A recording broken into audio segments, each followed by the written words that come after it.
प्यारे विद्यार्थियों, नमस्कार। बृहन मुंबई महानगर पालिका शिक्षण विभाग वर्चुअल ट्रेनिंग सेंटर में आप सभी का हार्दिक स्वागत है। आपका वर्चुअल मार्गदर्शक जयप्रकाश आर मिश्रा। चलिए हम सीखने के लिए तैयार हो जाते हैं। कक्षा 9वीं, विषय विज्ञान और प्रौद्योगिकी, साइंस एंड टेक्नोलॉजी।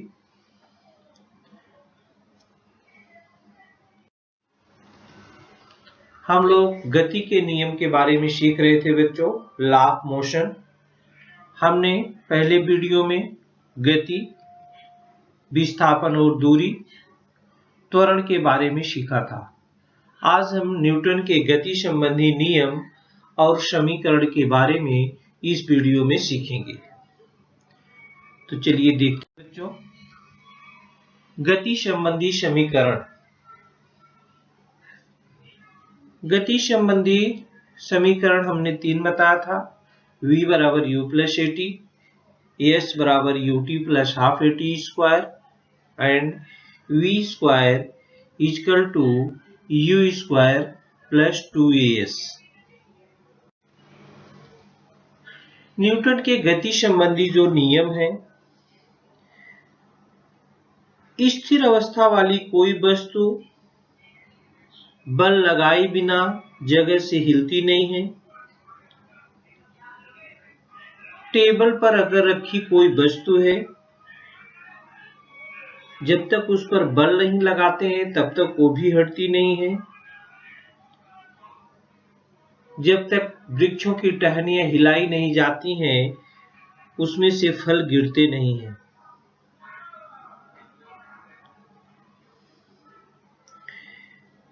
विद्युत द्वारा घूमने वाला पंखा बंद करने पर भी पूर्ण रूप से रुकने के पहले वह कुछ समय तक घूमता रहता है। तो बच्चों, आप लोगों ने कभी सोचा कि ऐसा क्यों होता है?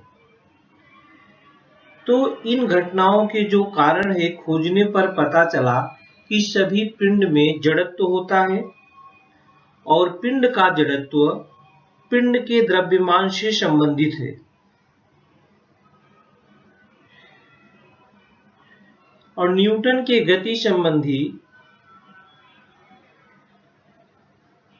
पहला नियम में पदार्थ के इसी गुणधर्म का वर्णन होता है, इसलिए इसे जड़त्व का भी नियम कहते हैं। तो न्यूटन के गति संबंधी 3 नियम है।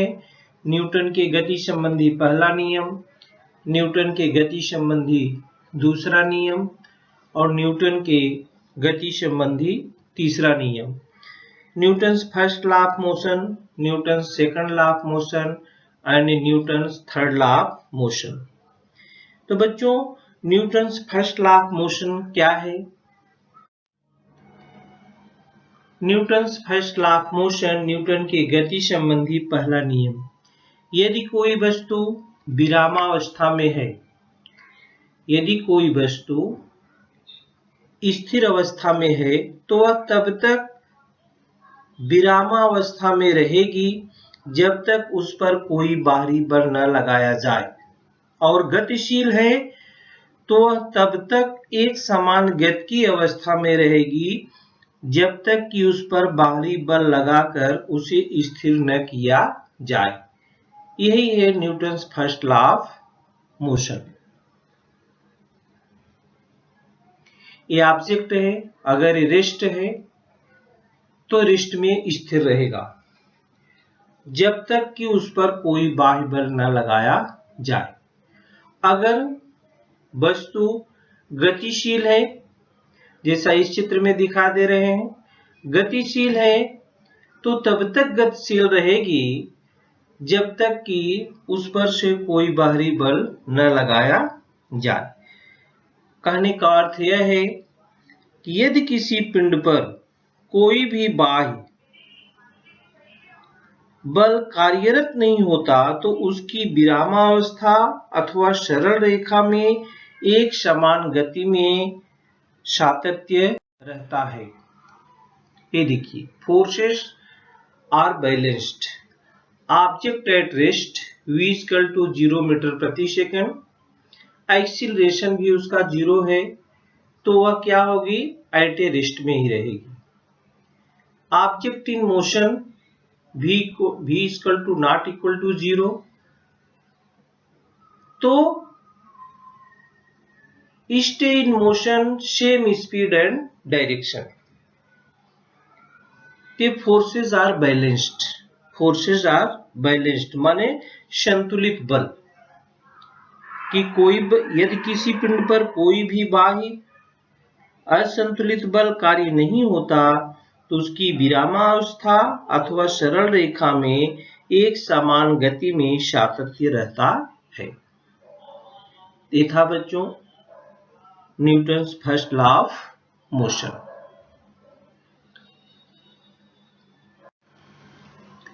Newton's second law of motion क्या है? न्यूटन के गति संबंधी दूसरा नियम।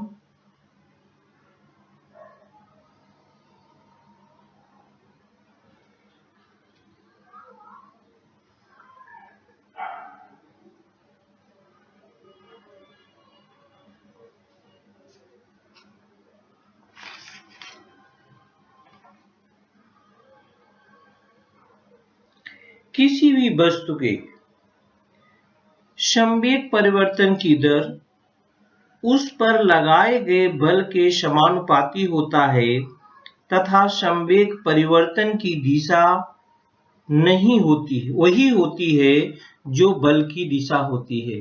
देखिए,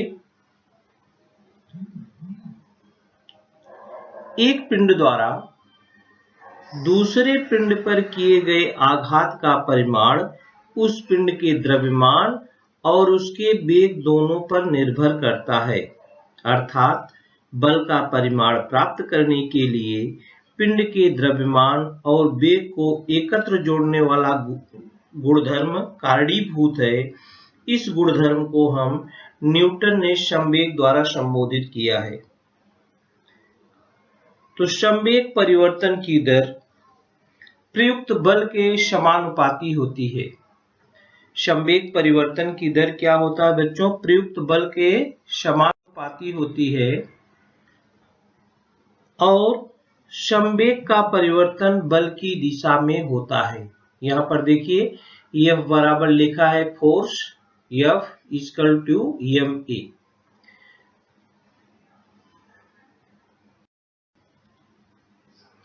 Forces are unbalanced. There is an acceleration. The acceleration depends directly upon the net force. The acceleration depends inversely upon the object mass. इसको हम कहते हैं Newton second law of motion.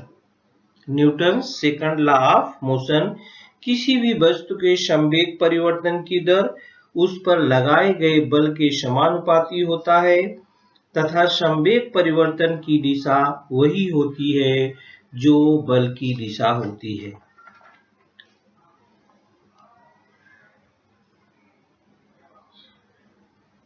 Newton third law of motion क्या है बच्चों? Newton के गति संबंधी तीसरा नियम।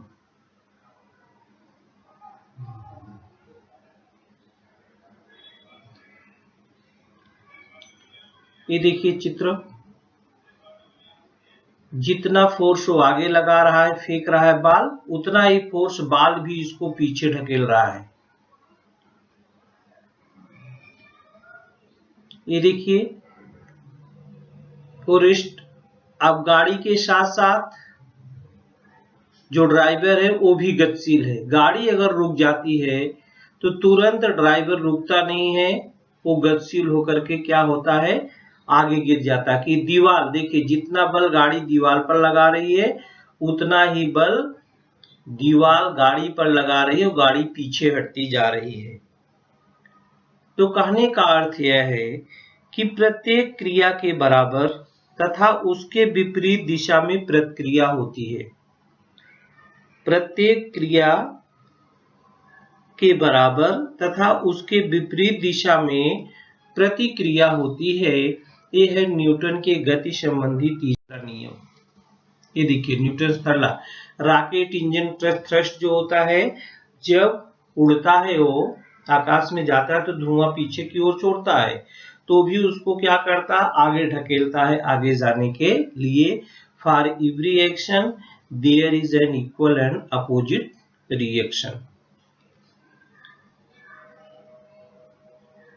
भी Newton third law of motion, action force reaction force, ये दोनों क्या होते हैं बच्चों, इक्वल होते हैं।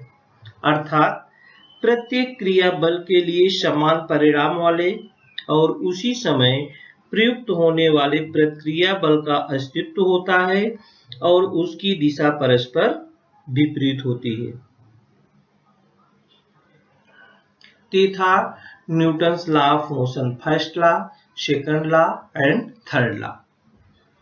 आगे हम आपको law of conservation of momentum के बारे में जानकारी देंगे। Law of conservation of momentum, संवेग की अविनाशता का नियम। संवेग की अविनाशता का नियम है बच्चों, दो पिंडों की अन्योन्य क्रिया होते समय यदि उन पर कोई बाह्य बल कार्यरत न हो, उनका कुल संवेग स्थिर रहता है, मतलब वह बदलता नहीं है।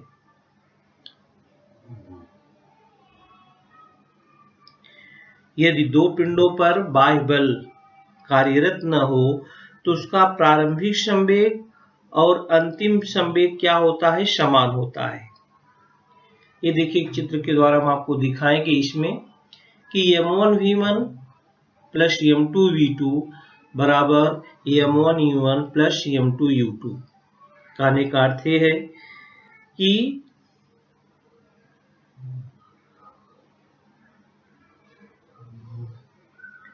ये दो पिंडों की टक्कर होती है, उनका टक्कर के पूर्व का कुल संवेग उनके टक्कर के पश्चात के कुल संवेग के बराबर होता है।